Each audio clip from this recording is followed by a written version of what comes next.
guys, you're listening to Metal Matters, a weekly Gimme Radio podcast. I'm your host, Mike Hill. If you like metal, punk, hardcore, or anything extreme, you've come to the right place. So subscribe and never miss out. You know, I really like doing these, and we haven't done one in a while. I don't feel like it's been that long. I think maybe because the last couple of months of episodes have been these interviews. You know what I mean? Yeah, and yeah. It's been a lot of fun doing the interviews, and you get to talk to a lot of different people about interesting stuff.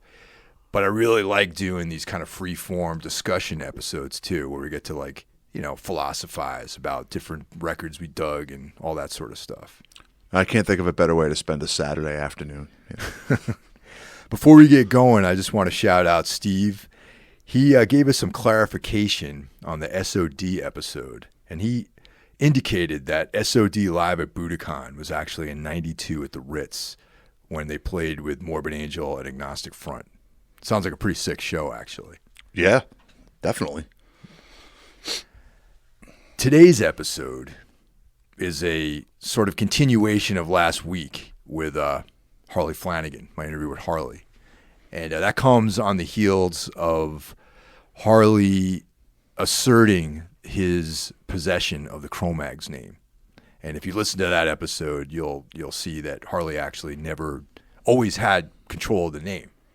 And there's a whole story behind that. And if you are listening to this episode and did not listen to the Harley episode, I urge you all to check that out. It was a very, very intense interview. Harley Flanagan is an incredibly interesting guy, and that was like a very, very it was a big honor for me to talk to him like that. I thought it was really cool.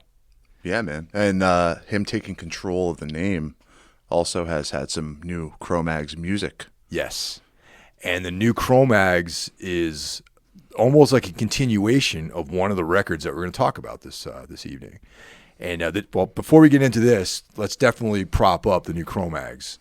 Victory Records, it's like every member of the band has been in the Cro Mags. You know, right. Rocky George, like it's like a legit version of the band. It's not just like a bunch of guys that he grabbed off the street to play in a band and call it the Cro Mags. And I'm real excited. Apparently, there's a full-length LP in the can that's going to be released at some point next year. And I'm looking forward to all that stuff. I really like the way it was thrown out there, too. So I want to add that. Like, the way music is released today, at least in my opinion, can be very boring. It's the same formula for everything. I just woke up one morning and all of a sudden, there it is. Yeah. I like that. Very cool. That's kind of like how Nine Inch Nails has been doing stuff. I know it's a very abrupt departure in music style here, but Trent Reznor, they just like put their stuff out on iTunes and then it's there. You know, no fanfare, a record comes out. And I kind of like that. There's no build up. You know, that works, I guess, if people care about who your band is. You know what I mean? But like, I wouldn't know, Mike. I don't know either, dude. So anyway, this week's episode, we grouped together what I consider to be the kind of quintessential Cro Mags records, Age of Quarrel and Best Wishes. And they both came out like within a few years of each other, and they both featured more or less what's considered the classic Cro Mags lineups. So yeah, that's what we're going to be hitting this week. And you want to start off with Age of Quarrel since chronologically that one is the first record? Yeah, absolutely. The impact of the Cro Mags is still being felt to this day across several genres, really. I mean, if you're a hardcore band, they're a band that's definitely influenced you. If you're playing extreme metal, their influence is still there in some level. I know that Cro Mags, particularly Best Wishes, has influenced a lot of the writing that I've done in Tombs and in other bands. And if you listen real close, you can hear it. And they've been a very big influence on me as well as other people that I know that play metal. And they kind of operated in both worlds back then. The only time I ever saw the classic Cro Mags lineup was opening for Motorhead. Right. Yeah, and that was like unheard of in 1986. I think that show was unheard of to have those two bands go on the road together. And I think that the fact that bands from two completely different scenes toured together kind of enabled me to view punk, hardcore, and metal as like the same sort of, genre, the same kind of thing, even though there might be some philosophical differences in the two styles of music. And that show was a huge eye opener for me. So yeah, I mean, it started just right off the bat. That's like a really crucial thing that the Cro Mags took place in. I think along with Motorhead and the Misfits, Cro Mags, especially the Age of Quarrel album, was one of those albums that appealed to metal people, hardcore people, punk people. It was one of those albums that, it just couldn't be denied how good it was and how original it was at the time. I mean, I don't know if we mentioned Age of Quarrel on the crossover episode that we did, but I mean, in a lot of ways, that has a very metal influence. Oh, 100%. Compared to other records that were coming out. Yeah, and we'll get into that too. Just one more thing about that show at the Channel in Boston. I remember it was a meeting of two of the most scary groups of people I've ever seen in my life. It was like straight up like outlaw biker guys, like these like mad biker looking dudes with like long hair and beards and beard back when beards weren't cool. Like it wasn't like this cool millennial like hipster thing to have a beard, you know what I mean? Wearing like denim and leather and chains and all this stuff, you know what I mean? Like engineer boots. And then, skinheads, like scary bald guys with like flight jackets and, Doc Martens and stuff, you know what I mean? I could see that being a tough crowd. Oh yeah, dude. It was like very, very intimidating. And to this day, like one of the coolest, like best shows I've ever, experienced, really. Was there a lot of violence at that show? Oh yeah, dude, it was all violence. The whole thing was violence. It was like going to like a fucking, like a battle zone, you know what I mean? I missed the chance. I had one opportunity to see the OG version of the Cro Mags at the Living Room in Providence, Rhode Island, and that's like a 40-minute drive from where I grew up, maybe a little less, but it snowed like a bad snowstorm, and I just had got my license, and there was no way I was going. So I never seen the actual, original version of the Cro Mags. Although I've seen many different incarnations, I've never got to see the original version. Yeah, it's, and I actually, that's the only time I ever saw Motorhead. Oh, actually, wait, I saw them twice that year, but I never really saw Motorhead throughout the 90s or like up until Lemmy's passing, really. I didn't see any of those later lineups of the band. I've seen Motorhead a ton. Yeah. Maybe 8 times or something like that. I mean, now that Lemmy's passed, I kind of wish I had seen them because I recently have, primarily because of our new bass player, Drew, is a huge Motorhead fan. I've been listening to a lot of the records that came out throughout the 90s and really digging a lot of that stuff. It's like pretty cool stuff. I like all that stuff, man, with Wurzel and all that stuff. Yeah. Yeah. Well, Wurzel was on in the lineup I saw that night. It was Orgasmatron. Oh, yeah. Great. Yeah, so Wurzel was in the band. Great. Filthy Animal Taylor was in the band. That was his return to the band. It was correct? return. Yeah. Yeah, and I remember I got a button at the show that says Return of the Animal. That's great. Yeah, I mean, I wish I still had it. You know what I mean? That was my next question. No, I wish it's been long lost somewhere, Someone find one of those buttons and send it to Mike. On the streets somewhere. Anyway, back to the Cro Mags. So the lineup that we're referring to as the classic lineup features John Joseph on vocals, Harley Flanagan on bass, Guitar 1, Paris Mayhew, Guitar 2, Doug Holland, and drums by Mackie Jason. And, Doug Holland, prior to being in the Cro Mags, was in another New York hardcore band called Kraut, which is a fine band if anyone wants to check that out. Yes, we're both Kraut fans. Yeah, they had a hit song, All Twisted. Yes. Which if you're not familiar with that, you can go to YouTube and look it up. And if you like it, try to find the vinyl. Go to a record store somewhere and look for Kraut and try to find like the actual vinyl. It's a pretty great record. It would refer to this as the classic lineup, but it was not the original lineup. No, it's not the original Which is lineup. a very important thing to throw out there because apparently there's been debate about this over the years as well. Yeah. It's good. Thanks for making that differentiation, because this, though it is the classic lineup, there was a previous lineup. Yes, with Eric Casanova on vocals, who I don't think has gone on to do anything musically after he left the Cro Mags, but I'm not certain. It's not ringing a bell to me. Although never recorded on anything, No. He did play shows with them. There's photo evidence of that, which I read some ridiculous thing a few years ago that people were trying to deny, like some conspiracy theory. That's great, man. That he was never in the band and like he almost didn't exist as a person. But there are plenty of photos of Eric Casanova. It's like the moon landing, right?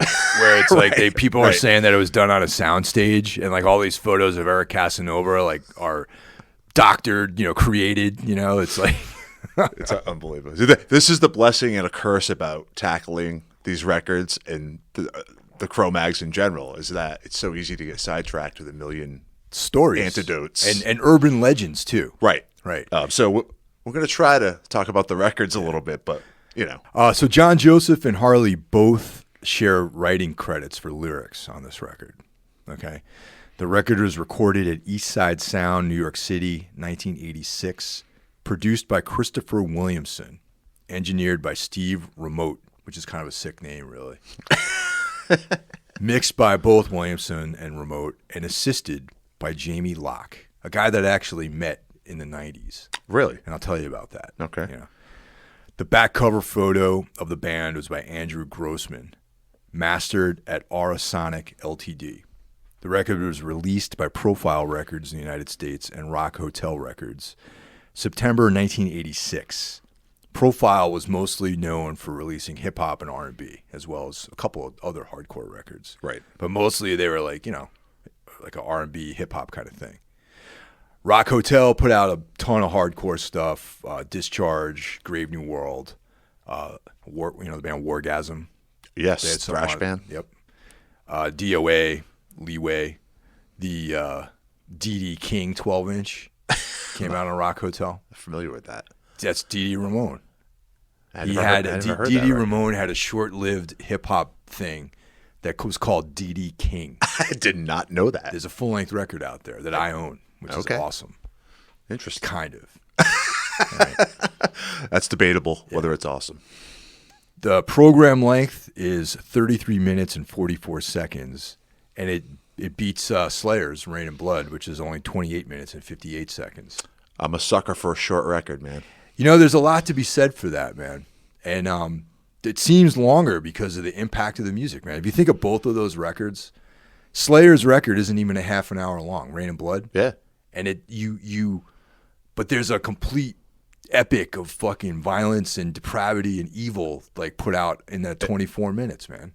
It's unrelenting. Yeah. And that's how I feel Age of Quarrel is also unrelenting. Exactly. There's no filler. It's just great from beginning to end. Yeah. I was going to run through the track listing, just get all the particulars out of the way. We got the opener, one of the most powerful openings of any record. We Gotta Know, World Peace, Show You No Mercy, Malfunction, Street Justice, Survival of the Streets, Seekers of the Truth, It's the Limit, Hard Times, By Myself, Don't Tread on Me, Face the Facts, Do Unto Others, Life of My Own, Sign of the Times. Now that's 15 songs in 33 minutes and 44 seconds. Something to be said for that. Yeah, I mean, that's like, short, sweet economy, an economy of content. You know what I'm saying? Now, all the songs that you listed, well, maybe not all, most of them were on the Before the Quarrel demo tape that they had released. But there was a song called Everybody's Gonna Die. Okay. Which did not make the album. Really? And it is on the demo. Okay. But all the other songs are on the album. So there's a couple of things that actually came out, like these other releases that were like predating this, and so yeah. Before the Quarrel was a tape. If you want to call it a demo, some people call it a demo. Some people just call it a release or an album. But it was a demo because almost all those songs were re-recorded, Right. with the exception of that one, which became Major Quarrel. But I think it was released as a cassette only. I'm not sure the timeline, how far before, maybe a couple of years before. But those songs had been out there for a long time before Age of Quarrel proper was released. Yeah. Yeah, I mean, that's kind of what, I mean, most bands, that's how they operated back then. It was like, you don't come off out of the box with like a record deal or, Right. And especially in hardcore and punk music, you might never have a record. You might never record any of your music. So a lot of things, just you would make a recording and you try to get gigs or whatever, get people into your band, mostly give them away to people, things Right. like that. You know what I mean? Then maybe someday you get like someone want to press it on a 7-inch or something like that, or Yeah, that was like the steps that when I started, doing bands. It was like a demo tape, cassette, hopefully a 7-inch, and then maybe an album, which it took me, forever to finally make an album. do you think anyone still does it that way? Maybe. I don't know. I think it's different. Like maybe Bandcamp now has replaced the demo tape. Yeah, you're probably right about that. The You know what I MP3 mean? streaming format. I think people still make 7-inches, although 7-inches used to be $3, and for some reason 7-inches are like $15 now. Really?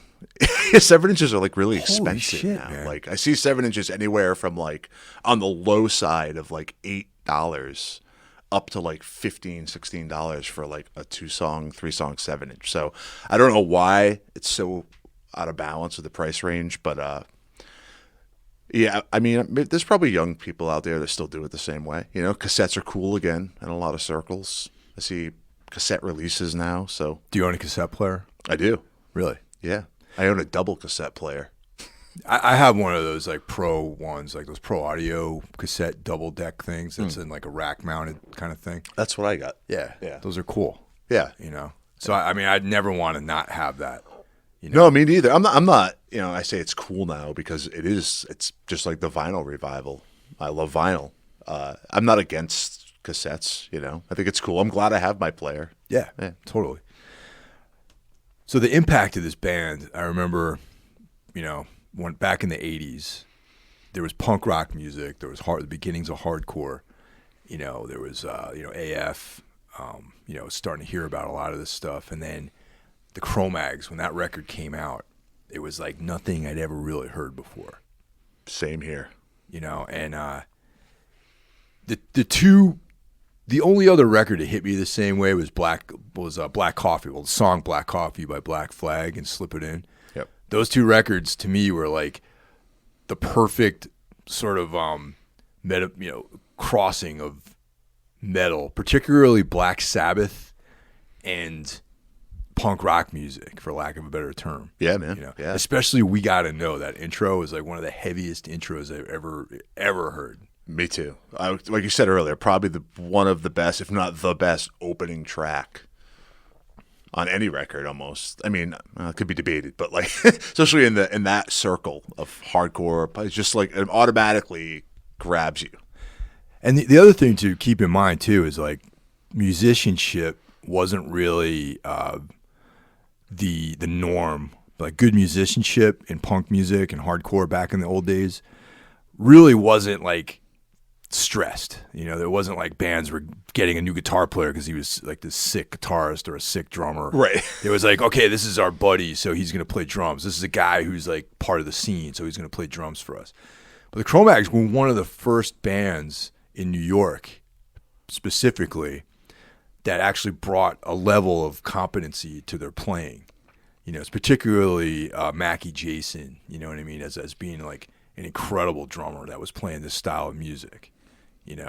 Them and the Bad Brains, who relocated to New York City, Right. who are like legit like jazz musicians playing this kind of music. Yeah, I was going to reference the Bad Brains as well because they had the chops before most bands had the chops, and I think obviously it's been well documented what an influence the Bad Brains were on the Cro Mags. All in New York hardcore, really. Too. Yeah, and John Joseph and Harley spent a lot of time with those guys, and got to know them, I think, on a very personal level too.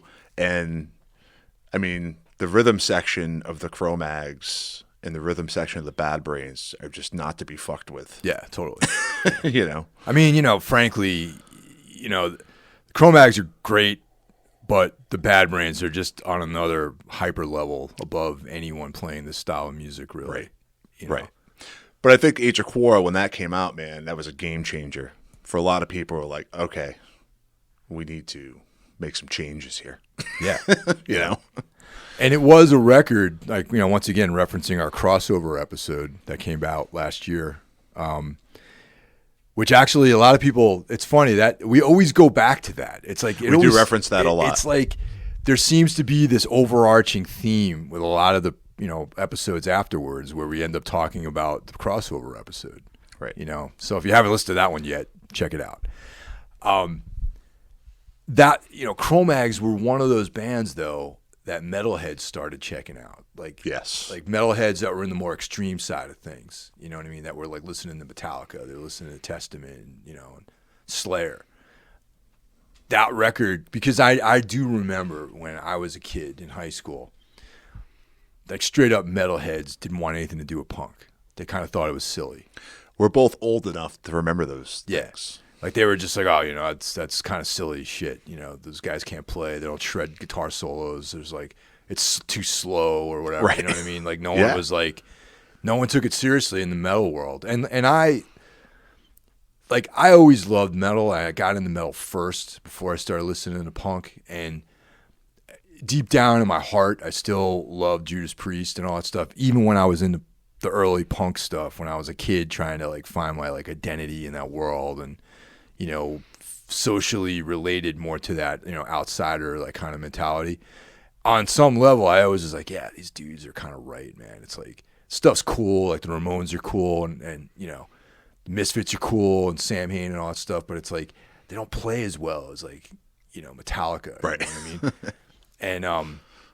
And, so yeah, there was a kernel of truth to that.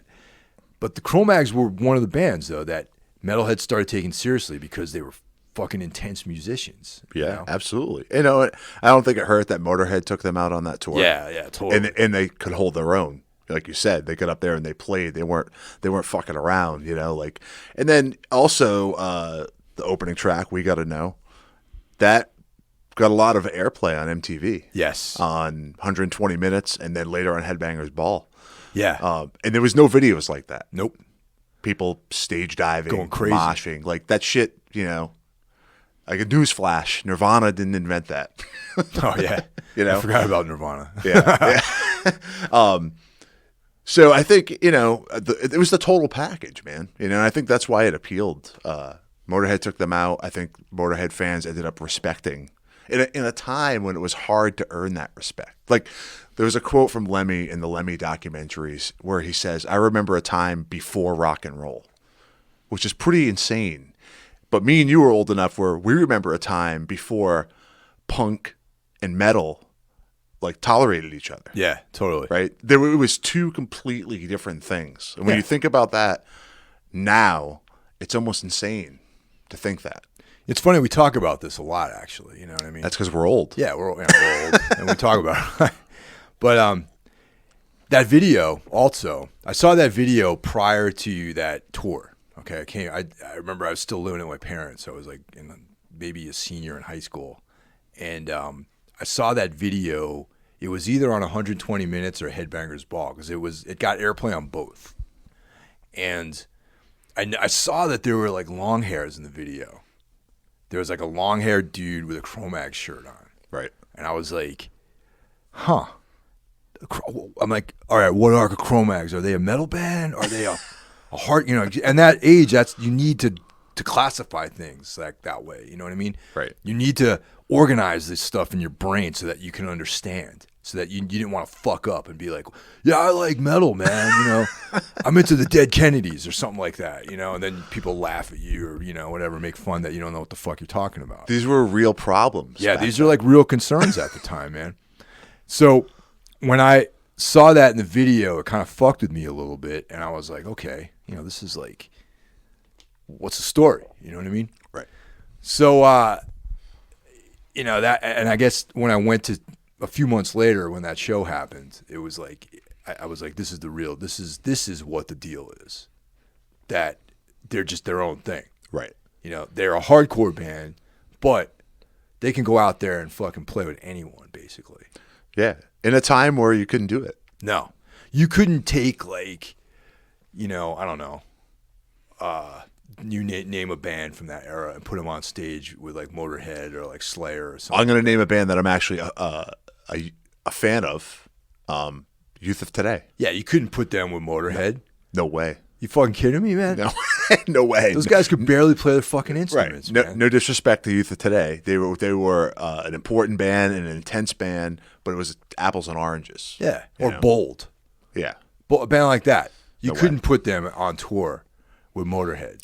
No way. And have it work out well for them. Nope. Yeah, but the Cro Mags you could. That's an excellent point, man. Yeah. Yeah.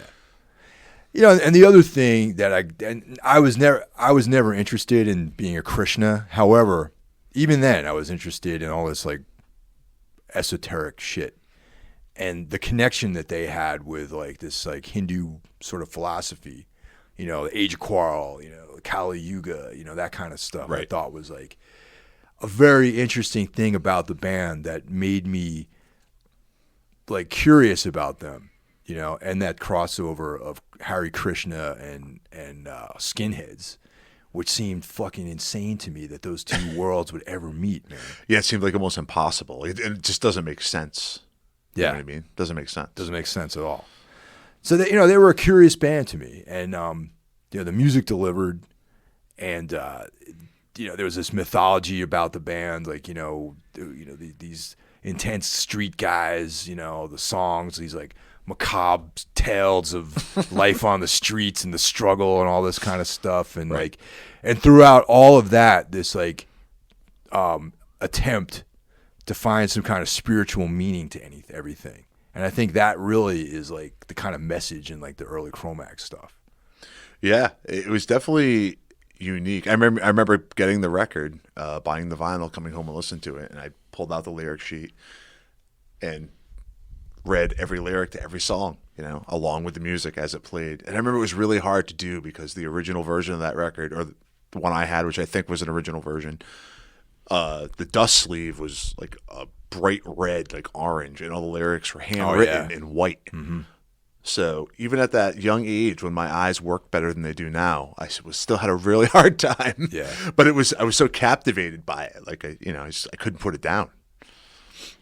So yeah, that's definitely part one of what if you were to, like, write, like, a like, if you were to create this, like reduction of their entire catalog to date, because I'm not discounting anything that's going to be coming out by the Cro Mags. Right. I think this record and the next record that we're about to talk about, Best Wishes, are the reduction of all aspects of the band. Like that, these two records will give you the whole bandwidth of the kind of thing that this band was about. You know what I mean? Even though there are other records, like Near Death Experience came out. And there are things I like about that record. I like that record quite a bit, actually. You turned me on. I kind of overlooked that record for a long, long time, and then you turned me on to it. It's solid. I mean, there's some solid, tracks on there. Alpha Omega has a couple of good songs on it. Revenge with, Last year, we would spend a lot of Saturdays driving to New Jersey for band practice. Yep. And it seemed like Best Wishes and Near Death Experience got played a lot. Yeah, totally. Last year. Yep. Real quick, before we wrap up and move on to Best Wishes, do you remember the first time you heard or the first time you bought Age of Quarrel? The first time I heard Age of Quarrel, it comes back to me. It was at Rosemary's Texas Taco in Danbury, Connecticut. I think it's Danbury or Putnam Lake. It's right. It used to be right on the border of Connecticut and New York, and I grew up not too far from the border of Connecticut in a town called Carmel. And Rosemary's Texas Taco was the punk rock hangout with, like, the five kids that like punk rock music. Right.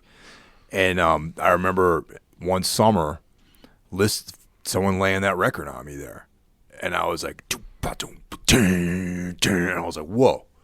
Right. And I'm like, I wanted that. The question immediately came to mind was, guys, is it okay that I still like Black Sabbath? You know what I mean? Right. Because I was like, what? This is like, to me sounds like Black Sabbath, man. Yeah. And then the song kicks in, and it's like it changes into a totally different thing. And that riff during the chorus, that tritone of like that, it was like fucking evil, you know? Right.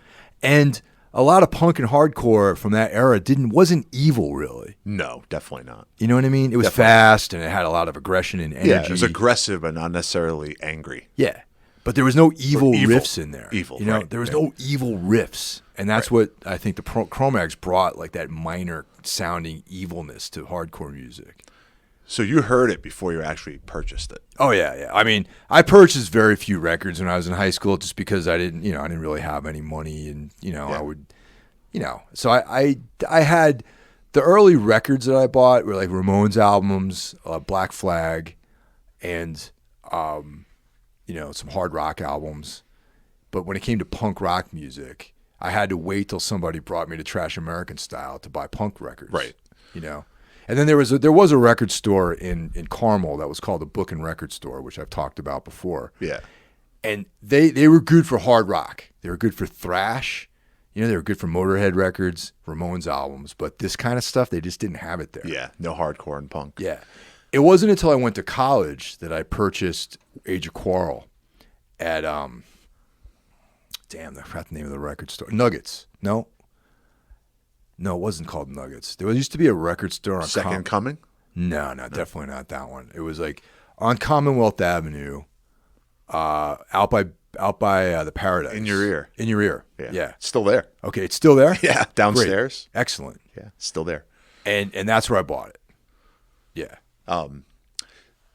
So like you, I had to get people to drive me to record stores. So this guy Dave I went to high school with brought me to my first shows, skating, buying records. He drove up to Boston. I hitched a ride with him to Newbury Comics on Newbury Street. Mm-hmm. I bought 3 records that day. I bought Suicidal Tendencies, Join the Army, Crumbsuckers, Life of Dreams, and Cro Mags, Age of Quarrel, all on his recommendation. That's awesome. He knew all this shit. Those are great records. Yeah, and then when I came home that night, I listened to those records. I listened to Suicidal first. I already owned the first one. I thought it was cool. I listened to Crumbsuckers. I was like, wow, this is great. But then when I listened to Age of Quarrel, that was a game changer, man. Yeah. When I dropped the needle on there. That intro, man. Those other 2 records are great. I still love them to this day, but no Age of Quarrel. It was like such a powerful way to kick off a record. And not only was it real evil, it had this like emotional like vibe to it too. Yeah. You know what I mean? And I was like, man, this is like... It was just on another level. Yeah. Like that intro is probably as good as any song they ever wrote. You know what I mean? Just the intro of We Gotta Know. Sure. So yeah, I was just curious how you first heard the record. Yeah. It was like through friends. Like there was a kid, Jim Caliphus, his name was, or is.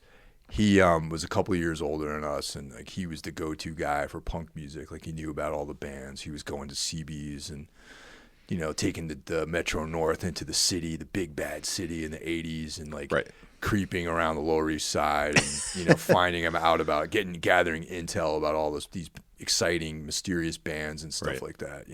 Yeah, like you lived in a fairly small town. I think where I grew up was a little smaller. Yeah. But you need to have that guy, man. He's a few years older. Maybe he's got a car. Yep. And he's got the knowledge, My friend Dave Mahan, man, if it wasn't for him, I wouldn't be doing any of this shit. The one good thing about Carmel was that it was close to the Metro North, so you could get into the city in like an hour or 15 minutes or something like that. Yeah. You know what I mean? But yeah, Jim, if you're out there and you hear this episode, hit me up, man. Drop me a line. I'd like to talk to you again at some point, So that's Age of Quarrel, man. Yeah.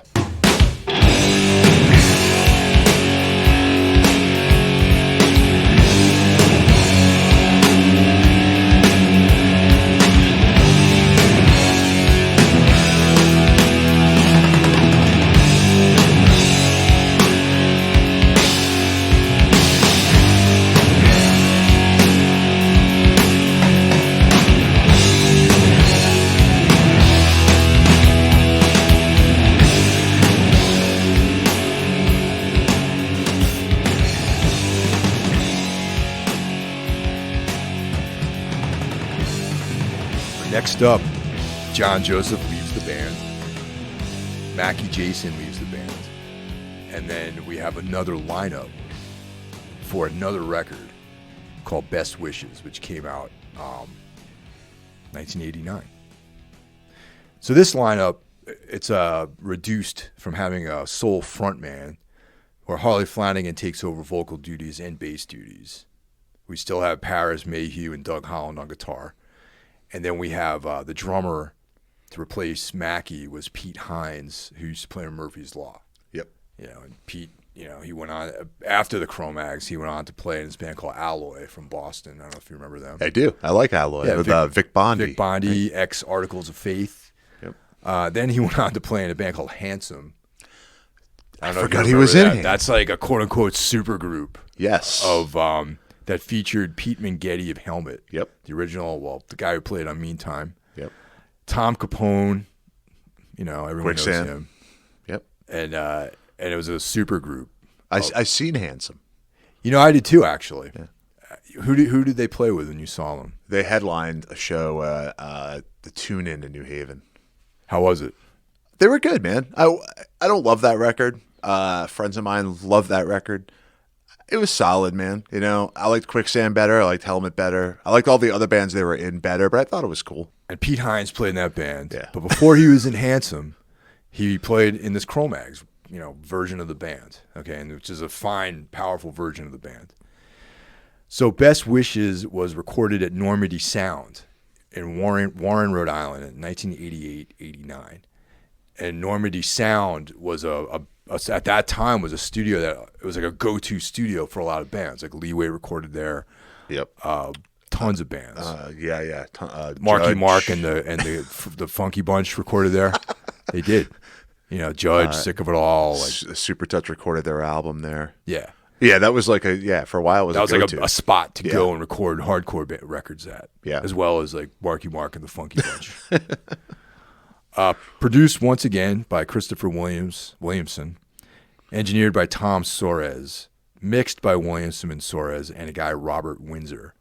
Assisted once again by Jamie Locke. And mastered at Aurosonic Ltd. Okay.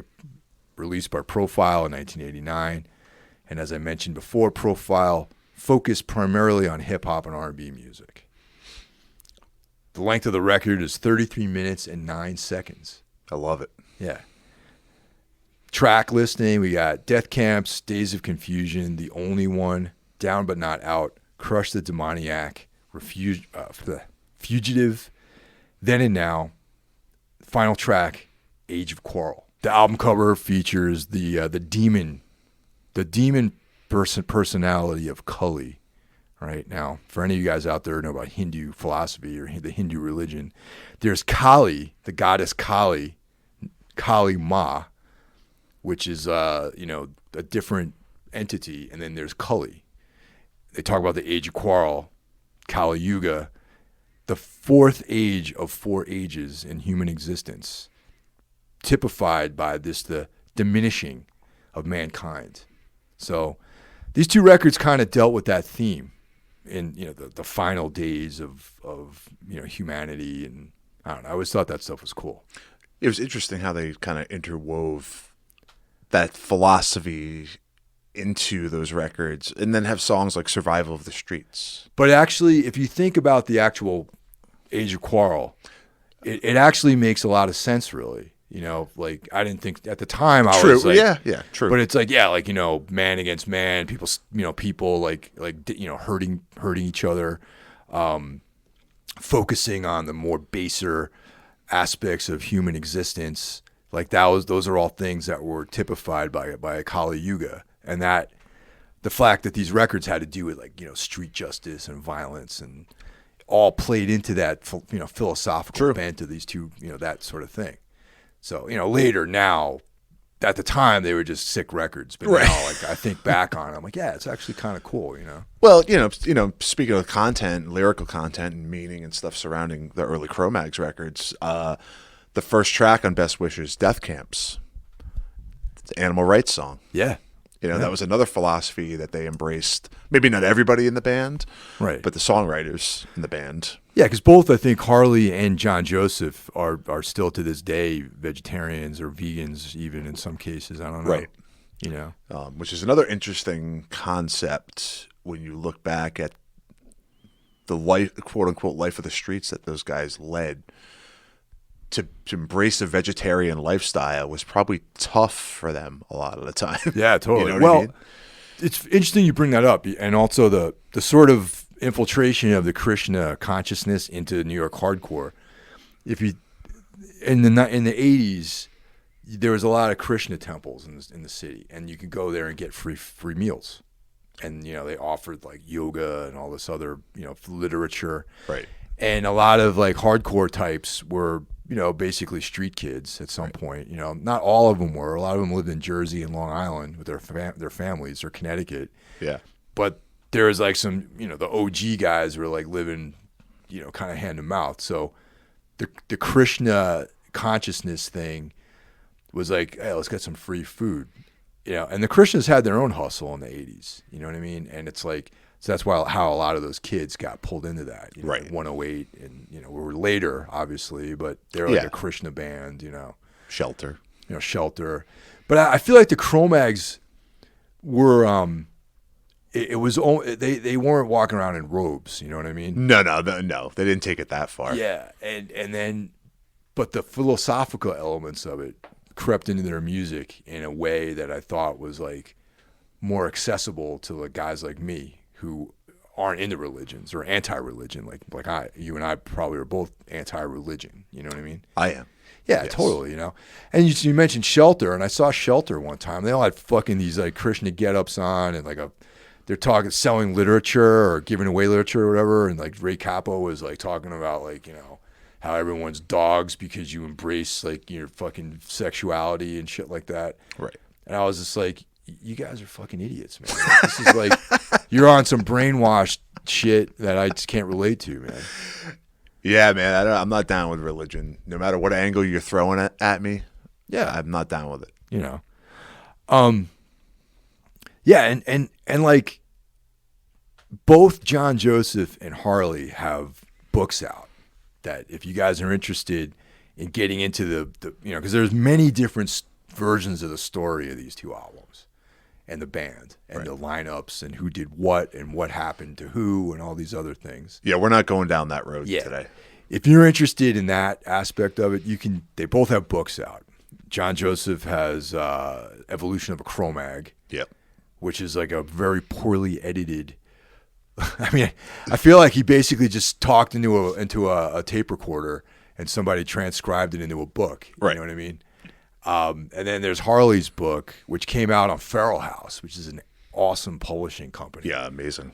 And that's a hardcore life of my own. John Joseph has another book, too. I don't think it's related to the Cro Mags. Meat is for pussies. Yeah, but the Harley book, Hardcore Life of My Own, and Evolution of the Cro Mag, John Joseph's book, which I read Harley's book. I did the audiobook version of John Joseph's book. And both extremely entertaining. And you can form your own opinions on all that other stuff. The one thing that I do like more about Harley's book is that, number one, it's obviously he worked with a better editor. Like as a book, I think it holds together more. Right. And it also is kind of like a document of like New York City in that era. You know what I mean? It talks about like, other stuff besides just the Cro Mags or like his life. I mean, a lot of it is about his life, but you get a feeling for like what the city was like in the late 70s too. Right. And I also think, if I'm not mistaken, it's been a while since I checked out the John Joseph book, and the Harley one I've checked out recently. The Harley one came out after all this drama with the stabbing Webster Hall, all that. And I think the John Joseph book that came out before all that happened. Yeah, so it doesn't years cover before. That. Yeah, so it doesn't cover that. Because actually I remember I got that book as a gift from someone. And I also purchased the audiobook, and I read the book and I listened to the audiobook. And the Cro Mags weren't even active during that period, or his involvement in the program in the Cro Mags. Right. When that stuff came out, wasn't even happening. Could have been like 10 years ago. Could have been that long ago. It's easily 10 years ago. Okay. Yeah. So I guess the Harley book is a little more up-to-date document. Yeah. And it encompasses all this drama from 3-4 years back or whatever. Right. There's a whole chapter on it, actually. Yeah. So I'm going to pose a question to you. How did you first hear this record, and when did you buy it? I I bought it right around the time it came out. I don't know if it was the day it came out, the week it came out, but it was, not long after it came out. And the interesting thing is I had no idea this record was coming out. That was typical back then. Right, back then it was honestly. typical. Now 6 months in advance sometimes the release date of something. I went into a little store in Rhode Island I used to go to all the time, Sam's Record and Tapes in Warwick, Rhode Island. The place was tiny. I used to go there with my friend Dan Ladd all the time. We'd go there all the time together, buy tapes and CDs and whatever. And I just walked in on a whim, and they had the tape. And me and him were both huge Cro Mags fans. I don't think he knew it was coming out either. And we were like, holy shit. And bought it, put it in the cassette deck of my car, and drove around. And I don't think either one of us really knew what to think about it. That's where I got it. I think the first time I heard it, it was on Nasty Habits. Maybe the Death Camps song was being played on that. What's Nasty Habits? It was a radio show that was on WERS. Oh, okay. And it was, I think, I definitely heard Death Camps on the radio first. And I was like, on some college station. WERS is the Emerson University radio station. And they used to have this insane metal show called Nasty Habits that is no longer happening now. But for decades, this thing existed, and they always played like the best underground, like death metal, extreme music, whatever. So I just listened to that show. It was on Sunday nights, and I heard Death Camps on that show, and they said, "Oh, this is a cool song." And they said it was the Cro Mags. I'm like, "How the fuck is this the Cro Mags?" Didn't sound anything like Age of Quarrel. Right. Was it more so because the vocals sounded different to you, or just it all sounded different? I think the whole thing, everything sounded different. It was like Cro Mags was clearly, Age of Quarrel Cro Mags was clearly a hardcore record, in my opinion. Even though earlier I said there's like, Sabbath. But it still was like a hardcore punk album. Yeah. Best Wishes, leading track, Death Camps, was like more like what I thought Suicidal sounded like. Right. More like a metal record. And the production was Production was way more metal. Vocal style completely different. Harley, and then I learned that Harley was the singer. Right. And I was like, wow, this is like completely different. And I gotta say, I didn't like it at first. Okay, initially, in my honest opinion, I didn't like Best Wishes, and it wasn't until a couple of years later that I really appreciated the record. Now, I prefer this record over Age of Quarrel. I was going to oppose a question to you. Yeah. And that was going to be the question. At this point in your life, what do you prefer to listen to? I prefer to listen to Best Wishes. So do I. Age of Quarrel is ingrained in my head. Yeah. Like, I know every lyric to every song. I know every note. And I know Best Wishes a lot, too, because I've come to love that record. But now when I reach for a Cro Mags record, I go to Best Wishes. I know it's like sacrilege to say that. And specifically on that record, I go to The Only One. Fuck yes. The song that I kind of was like, when I first heard the record, I was like, what the fuck is this doing on this album, man? It sounded like Megadeth or something, you know what I mean? And I was like, I don't know how I feel about this. It's like a little too like heavy metal, Right. But a couple of years ago, I started. You know what it was? It was right around the time we did the crossover episode, so it was last year. Yeah. I started listening to that record because we talked about that song. Right. And I was like, man, this is a fucking great song, man. Killer, man. And it's so like, it appeals on a lot of different levels. You know what I mean? It's just a great, well-written song. Right. And the vocals are very, very groundbreaking, really, for the time it came out in that style of music, in that scene, to do that kind of thing. Yeah, absolutely, man. Yeah.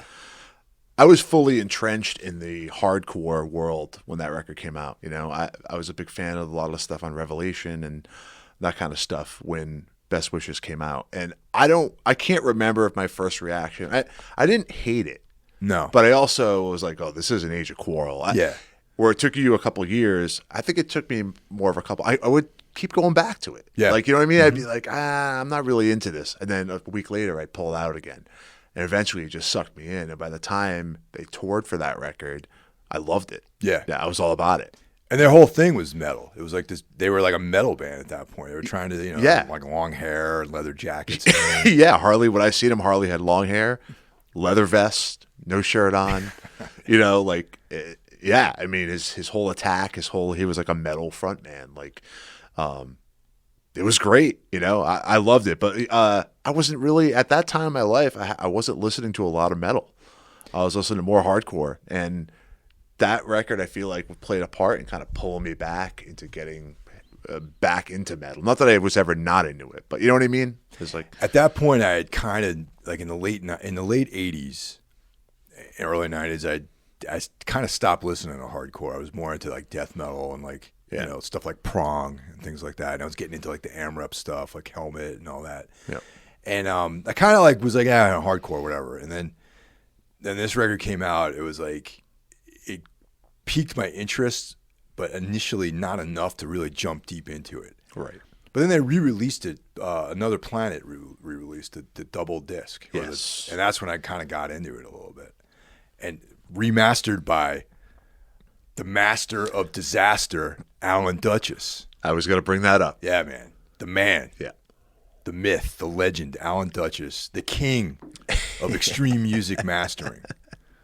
He remastered it. And, Another Planet put it out. And that's like when I actually, because I think at that time I wanted to get a CD version of Age of Quarrel.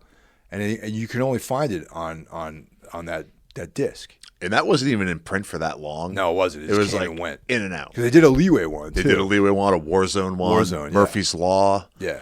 I've never been a big Murphy's Law fan, so I don't have that. I like the first record's fun. I mean, after that, whatever. But what's another thing to note, and we covered this on the Harley episode, is that up until recently, most of the Cro Mags material was unavailable on any of the streaming services except for Near Death Experience. Now you can find the entire catalog on everything. But these are two iconic classic records, and neither one of them are available in a physical form. See, I wanted to ask Harley about this, but we just ran out of time. Right. And I'm hoping that, how like I think on another episode we talked about, like it was the Rollins episode when we talked about hard volume, how wouldn't it be great if there was like a 180 gram vinyl version of that, or reissues, because everyone's reissuing everything these days. Yeah, yeah. I would bet that there's going to be a reissue wave of all these records, just because Harley seems to be really engaged in doing the Cro Mags again. Well, this is my bone I want to pick with, I'm just going to point the finger at Profile. Whoever, whatever, I mean, the label's been defunct for years now, right? So whatever legal tie-ups or hang-ups or wrangling needs to be done with those guys, fucking get your head out of your ass over there at Profile or whatever's left of it and figure it out. Because if you reissue these records, you could do vinyl, cassette, CD, nice packaging, remastered, whatever. People want these. People will buy these. These are two iconic records, and it's fucking bullshit that you can't get these records. You can't go buy them. So typical of all these episodes, we run down some of our favorite tracks on these records. So what are your favorite songs on both records? Age of Quarrel has to be We Gotta Know, World Peace, and then I'm going to go with Seekers of the Truth. You and I think similarly. All right. So mine are Seekers of the Truth, We Gotta Know, and that's just a given, man. Yeah, you have to. Yeah. And I'm going to go with Hard Times. I feel like that's like this kind of anthemic song. There is no bad choice. I'm going with World Peace because starting with We Gotta Know and then the bass intro on World Peace. Being a bass player, you appreciate that. Being a guy who plays bass. Yeah. Bass player, I don't know about that. But yes. Yeah. Just that when I first heard that, and that's another thing, like we were saying about the musicianship with the Cro Mags, when I heard that bass, I was like, oh, this guy can play fucking bass. So that song was always awesome to me. But yes. And Seekers of the Truth has like this, it's almost like an AC/DC song. That's what I love, the slow guitar intro. Yeah. Yes. Definitely. Even in the way he sings the chorus reminds me of Bon Scott in some weird way. And we both love that shit. So. Yeah. So what about best wishes? My favorite song, number one choice, is going to be The Only One. A standout track, doesn't sound like any other tracks, but I just love it. I know you do too. Then I'm going to go with Crush the Demoniac. And I got to go with Death Camps. Yeah.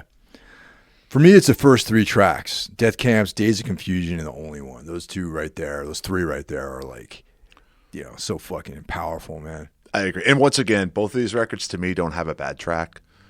So there's no bad choices to me. And that's it, man. Thanks to everyone for listening and hanging in there with us. And see you guys next time around.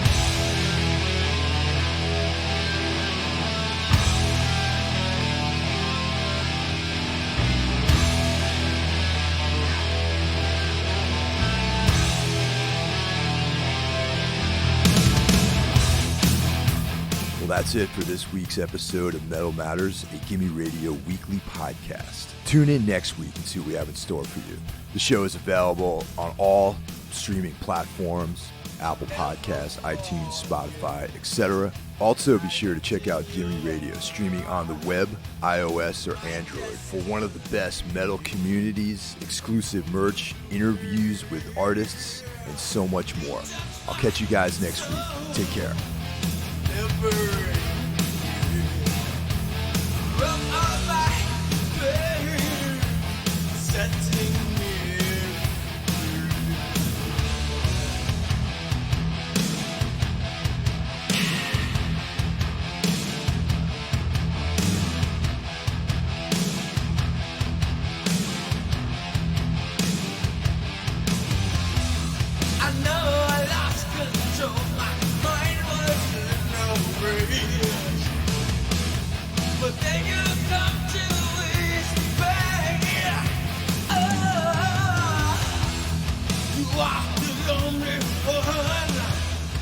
Makes me feel this way. This is not hard for me to see. Yeah. Anyway, we played with Paw, another major label band that was, they had their big hit on MTV. We played with them in Northampton and at at Pearl Street. Yeah, okay. But it was in the small room. Downstairs. Yeah. Yeah. And there was still like 10 people at the show. I like Paul. I do too, man. And it's funny because years later, I don't know, I spent a lot of time by myself, and like one night I was like, I think I was on YouTube and I found the video for that song. Jesse, right? And then they have many records out after that. Yeah, album. that's not a great song. However, that record Dragline, yeah, is great. And there's a record after that called Death to Traitors. That's the one, which is great. The opening track on that song is great. It's great, man. They get a bad rap, I think, because of that song, because of that video. It was a little bit goofy. Well, the song is like a combination. It's the fucking helmet. It's a riff. It's a helmet riff, basically. Yeah, I mean, they were definitely of that, of that helmet worship time. But they had like this kind of like no. It's a fucking note for note helmet riff, bro. It's not just we're influenced by helmet. But anyway, sorry. I didn't mean to. No, it's okay. They had this like it's gonna sound awful, but it's actually cool. They had like this weird kind of country vibe. They should have embraced that more, and I think they did later though. Yeah, but it was still like heavy. Yeah, they would have been out of place like touring with like Tad or something. They probably did tour with Tad. I don't know. But yeah, all right. But that's enough about Paw. But when I found, I just want to talk a couple more things. I'm emoting about Paw. There's that one song, though, and that got my mind working. And I remember that night we played with them in Northampton on like a Wednesday night somewhere. Right. And, my old band, like we didn't have jobs or nothing like that. We were just these scumbags. So we were like, fuck it, we'll drive out to Northampton on Wednesday night and play with this band.